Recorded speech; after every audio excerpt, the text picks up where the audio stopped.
Okay guys, we're going to go over the notes for chapter 1, lesson 4 on angle measure right now. It starts off with a whole lot of vocab. We're going to focus on 3 kind of new words that you're probably not so familiar with that has to do with what we're talking about today. So first of all, here's our topic. Our essential question is, why do we measure? Why do we measure? And specifically, why do we measure angles, right? Why do we measure angles? Don't write angel, it's L-E-S for angles. All right, so a ray, we've already talked about, is like sort of half an infinite line. It has an end point on one end and the other side goes on forever. Opposite rays are 2 rays that join together. They go in opposite directions and they form one straight line. Like here, there's a ray, and then if I drew one the opposite direction, there's another ray, and it forms one long straight line. Angle is the intersection of 2 non-collinear rays. So these are 2 linear rays. They do form an angle. It's a 180-degree angle, but they also form a straight line. An angle that we can see is formed when we have one ray that goes in one direction and another ray that goes in a different direction, right? And it forms this angle right here. And they meet up at a common endpoint. All right, sides of an angle are the rays of an angle. That's actually an important one. We're going to have some questions on that.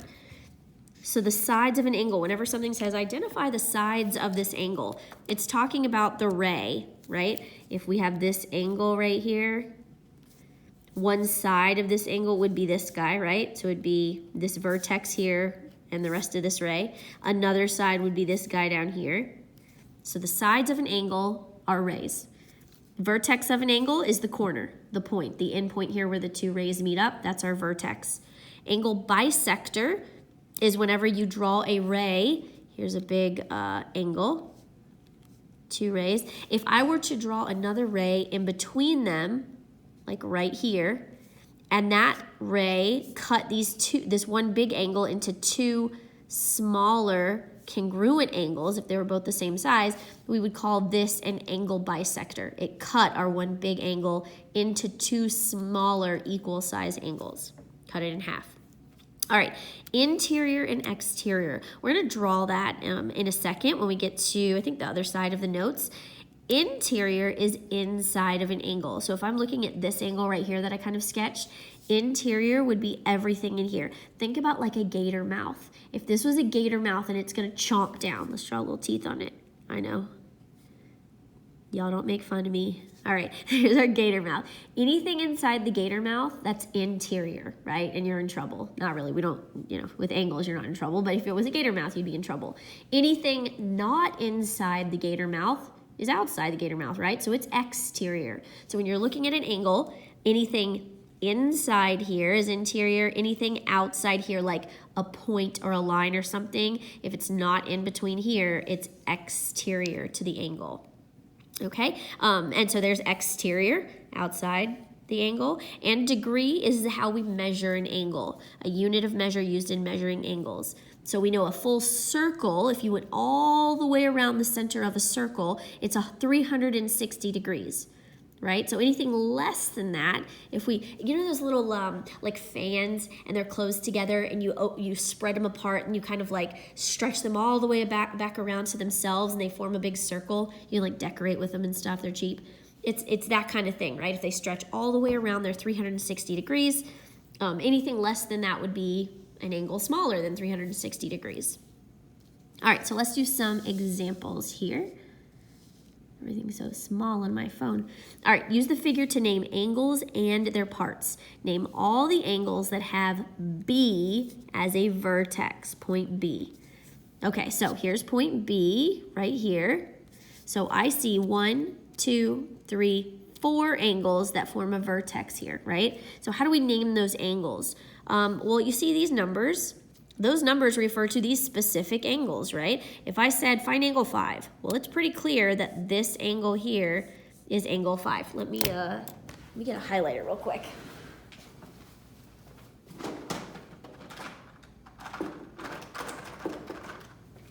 Okay, sorry. We'll highlight them. Some of y'all are visual learners like I am. Some of you are auditory learners. It's cool. That'll be cool for me to see how you guys all do it differently. All right, so if I'm looking at this angle right here, the vertex is at point B. I would call that angle 5. Angle 5. Okay, what is another angle that has a vertex at point B? Well, how about angle 6? This angle, this whole thing right here, right? Angle 6, so we can call that angle 6. That's an easy way to name an angle whenever they write the numbers there. You usually don't. You don't see that as often, but you see the letters more often. Also, angle 7 has a vertex at point B. And then this top angle, and this top angle doesn't have a number there, right? We have point B here. They wrote the letter B that goes with this point. But how do I name this top angle? This pink angle. This guy right here. How would I name that? If I don't have a number, how do we talk about naming angles before? You always have to have your vertex letter in the middle, and you have to use 2 other points on the side rays of the angle, right? So we could call it angle GBA, or we could call it ABG. Why can't we just call it angle B? Because this B is referring to this dot, and we just said there's 4 different angles at that dot. So we don't know which angle B we're talking about. We have to be specific. So we can call it GBA or ABG. Angle GBA, or like I said, you can call it ABG. All right, name the sides of angle 5. Angle 5 is this yellow guy here. Remember, the sides of an angle are rays. So we've got this ray, and we've got this ray. How do I name a ray? Remember, I have to use the end point as my first letter. So since the vertex is point B, this end point is my vertex, so that's the first letter, B. And then which ray am I going with first? I'm going to go down this way. So then I just have to name another point somewhere else on this line, right? So I can name E or F. It doesn't matter which one. I'm going to say E. And then the last step is to draw the ray on top, right? So since this is our end point, that side of the line should be stopping. There shouldn't be an arrow here because the line doesn't extend past point B. Okay, so that's one of our sides of our angles. What about the other side? What would we call that? BG, yeah. BG, the ray. Always start by naming your end point first. Doesn't matter which way it's drawn, you always start by naming it with the end point first. All right, C, write another name for angle 6. Here's angle 6. If I didn't call it angle 6, if that 6 wasn't there, how else could I point out this blue angle? Well, again, we can use the letters, right? Point B is our vertex. That letter goes in the middle. And then I'm talking about this whole angle, so I could call it EBD. I could call it DBE. Instead of E, I could use an F, FBD or DBF. Either one of those is correct as long as B is in the middle, and then I have a point from one side of my angle, and I have a point from the other side of my angle. So I'm going to call this angle EBD. Okay, classify angles right below there. Angles can be classified by their measures. Label each angle acute, right, or obtuse, and complete the degree measures. Okay, so here's this first one. What does it mean when we have this little square in the corner of an angle? Usually we draw a little like semicircle, but what does it mean we have a perfect square? That is a 90-degree angle, a right angle. So we're going to say that's equal. This is a right angle. Okay, here's our next one. So that's kind of our go-to right here, the right angle. We do a lot with those. B, this is showing, okay, this dotted line is where a right angle would be, so we know this is how much, 90 degrees, but our angle is bigger than that. So if an angle is bigger than 90 degrees, what do we call it? We say that it's obtuse, right? It's not quite all the way down. If we pulled this ray all the way down and this was a straight line, it would be 180 degrees. A straight line is 180. It's not there yet. So 180 is bigger than our angle. Do I want to write it that way? 180 is larger than our angle, but our angle is greater than 90. Excuse me. And what do we call this? Obtuse. When it's bigger than 90 but less than 180, we call it an obtuse angle. And then what if, here's our 90-degree angle, but our actual angle is smaller than that. It's tinier. It's a cute little angle, right? It's less than 90 degrees, and we call it an acute angle. So we have a big obtuse angle, a little tiny acute angle, right? I know it's goofy, sorry, I have little kids at home. And then perfectly 90 degrees is a right angle. So that's pretty, hopefully you guys know that already. Example 2. Classify each angle as right, acute, or obtuse, and then use a protractor to measure the angle to the nearest degree. We're not going to use a protractor on this just because not everybody has one at home, but we are going to get into using protractors in class. So if you want to get one, you can, or you can just watch me use them. It's not a big deal as long as you're familiar with what one is, right? All right, so we're just going to classify these. So angle TYV over here in the picture, TYV, here's point T, here's point Y, and here's point V. So it's this whole angle right here. So how can I figure out, let me do it with this because I can erase it. Coolest thing ever, an erasable marker. This angle right here, how can I figure out how big that angle is? How would I know? Well, this is a straight line, right? It's 180 degrees. And we see a little square here. I kind of marked over it with my, y'all watch how cool this is. This marker, y'all probably have these. I'm just old. Marker erases. How cool is that? Amazing. Okay, so if I erase that marker out of the way, you can see this little square.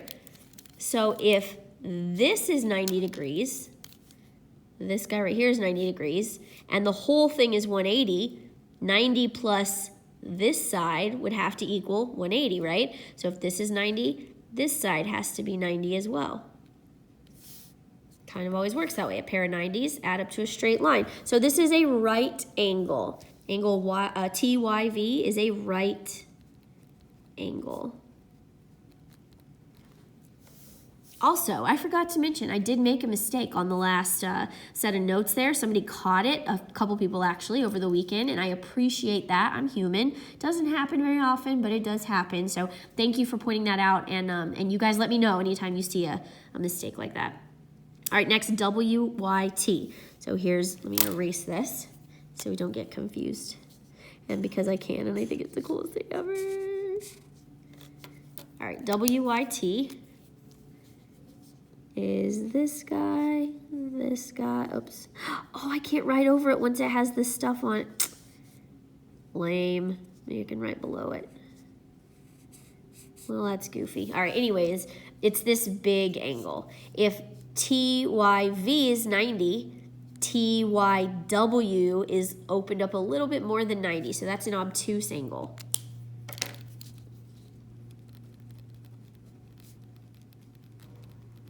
And then lastly, darn it, I should have saw that coming, loophole. I was so excited about how this erases, and now it won't, I can't write on top of it once I've used the eraser part. All right, and then lastly, TYU. So TYU, since it's my last one, I'm gonna use a regular highlighter. TYU, this angle right here, that's a cute little angle. That's smaller than 90, so this is an acute angle. Easy peasy so far, right? All right, back side of the notes. Okay, so on the back of our notes, it says warm up. It's not a warm up. It goes in line with our notes, but that's okay. We have some vocab to fill out. It goes along with that vocab on the front side of our notes. So just pay attention to that if you need to flip back to it. Oh, sorry, I hit that. All right, where two rays meet to form an angle. They meet at an endpoint, but at an angle, let's see, this guy right here. What do we call this guy right here of an angle? Yes, it's the endpoints that the two rays share, but it's also the vertex. Okay, next one. A ray that divides an angle into two congruent angles. That would be an angle bisector. If you want to answer these before I do, you can pause the video and do that yourself and just check your answers. The region of a plane inside of an angle. Think about that gator mouth, right? If this was the gator mouth and you're inside the angle, it's the interior. The scary part. A ray that forms part of an angle. A ray that forms part of an angle. It's the side of an angle, right? This is made up of two rays So one of those rays would be the side of our angle. Next, units used to measure angles. That one's easy, degree, or degrees. And then lastly, part of a line with one endpoint and one end that extends forever. That would be a ray. Okay, label parts, oh sorry, I keep hitting this. Label parts of the angle pictured. Okay, so we have the vertex. This is a ray or the side of an angle. Oh, sorry. This is same thing, ray slash side. And then if we kind of color coded it, which you don't have to, but you can if you want, this yellow stuff is different from, what should we do? Orange. All this out here. Everything, right? That turned out really ugly, I apologize. But anyways, this is the interior, inside the gator mouth, and this orange stuff is the exterior, outside the gator mouth. Okay, so that's all of our parts of an angle. Hopefully you're familiar with those. All right, next thing here. This is kind of cool because even though it's not a real world example, like, come on, how many times do we analyze a map really in real life? But if you did look at kind of a grid of a town or something, some of these rules could apply. So that's what they're going for here. All right, the map shows a high school and the roads that give access to various buildings. What is the vertex of angle 5? So let's find angle 5. Angle 5 is this little, here I'll highlight it in yellow. All right, so what letter, can you kind of see, can I zoom in? Oh, I can't. Gotta move my phone. What letter is the vertex there? It looks like angle C, or sorry, point C. Point C. So A, we're gonna write point C. Name the sides of angle 5. Well, we know the sides of an angle are rays, right? So we have C something. It has a B and an A to it, so it doesn't matter which one we use. C, let's say CB. B is the endpoint, C is the endpoint, B is what extends beyond it.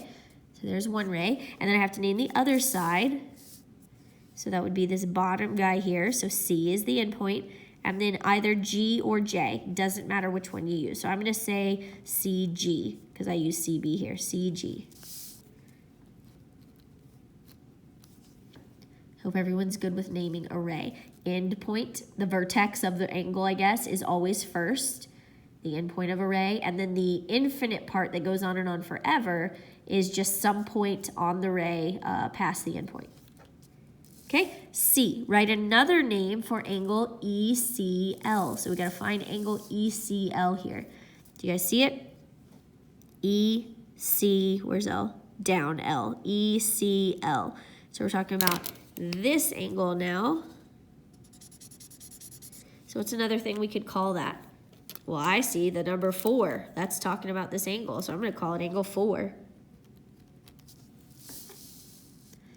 Easy peasy. We could also call it ECK or KCE or LCE. Any of those would work, but I don't really want to write 3 letters when I could just write one number. Why do more work when I don't have to, huh? Just kidding. D, name a point in the exterior of angle CLH. Name a point in the exterior of angle CLH. So here's C, here's L, here's H, CLH. So this angle is actually, because it's an angle, it's not finite. It's, you know, both rays extend on forever. So we could actually highlight this entire thing. I'm gonna do it in pink. So anything that falls, here's the angle. Anything that falls between those 2 rays on our grid is inside the gator mouth or inside the angle, interior. So we have to name a point that's not in the pink. Well, A, B, and C lie on that line, so that's not interior or exterior. It's on the angle, a line. But what about point D or point E? Those work, right? L and H don't work because they're part of that line that forms the angle. They're not inside or outside, but D or E works. And we only have to name one, so you don't have to put both. I'm going to put both. We'll put point, what did I say, E or D? Either one. Okay, and then I'm going to back up a little bit. Don't get intimidated when you have a picture like this. Just break it down to what it's talking about. All right, classify each angle as acute, right, or obtuse. Then use a protractor to measure. Again, we're not going to use a protractor, but we are going to classify. So the first one is AFB. Here's A, here's F, here's B. So we're just talking about this little guy right here. That's acute. It's less than 90 degrees. 90 degrees looks like the corner of a square. It's smaller than that, so it's acute. CFA. CFA. Well, I can't really tell by looking at it, but CFE is 90 degrees. It shows this little square right here.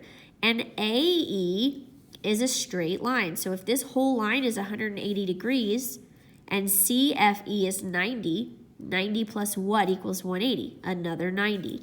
So CFA or AFC is exactly 90 degrees, which means it's a right angle.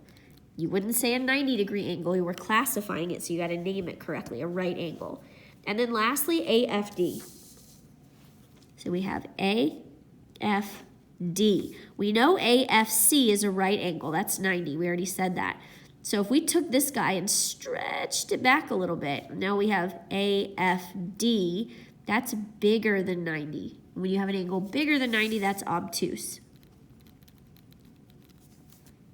Obtuse angle. Okay, and then lastly here, almost done, excuse me, wall stickers of standard shapes are often used to provide a stimulating environment for a young child's room.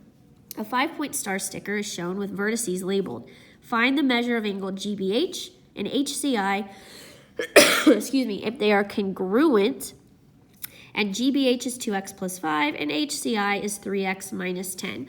Well, they give us a point of reference here. They give us the picture, but you really don't even need the picture based on what they said. So they said angles GBH,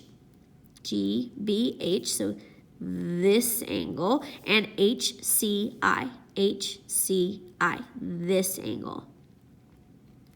Okay, so it's saying that these two angles are the same size. Well, if we know two things are the same size, and they give us the measure of those two things, don't we just set them equal to each other? Can't we just say they're equal? If they're congruent, that means they're equal. Absolutely. So we're going to say 2x plus 5 equals 3x minus 10. Now, pay attention because we're solving for x here, but it doesn't ask us to solve for x. It asks us to find the measure of each angle. So once we solve for x, we have to plug it back in. Okay, so I have x's on both sides here. I'm going to get rid of my smallest, so minus 2x from both sides here, and I end up with 5 equals 1x minus 10. And I'm trying to get x alone, so I'm going to add 10 on both sides of my equal sign, and I get 15 equals x. Okay, so that's x. Now I got to plug it back in. So I can do it to either one of these. Doesn't matter because they're both equal to the same thing, right? So 2 times 15 is 30. 30 plus 5 is 35. If you did it this way, 3 times 15 is 45. 45 minus 10 is 35. So the answer is 35 degrees. You can just write that somewhere. Anytime you do a worksheet for me, if you want full credit for it, you have to show all those steps, okay? I understand that sometimes it's easy and you can just do it in your head. I get it, but that's not my rule. You have to write down your steps. If I can see that you did the work and you walked through it, then you're good. Then you get points. If you just wrote 35 right here and that was it, and I said, how did you get the 35? And you said, well, it was easy. I did it in my head. Well, I believe that you did it in your head, but for credit, you have to show me the work. Okay, so pay attention to that.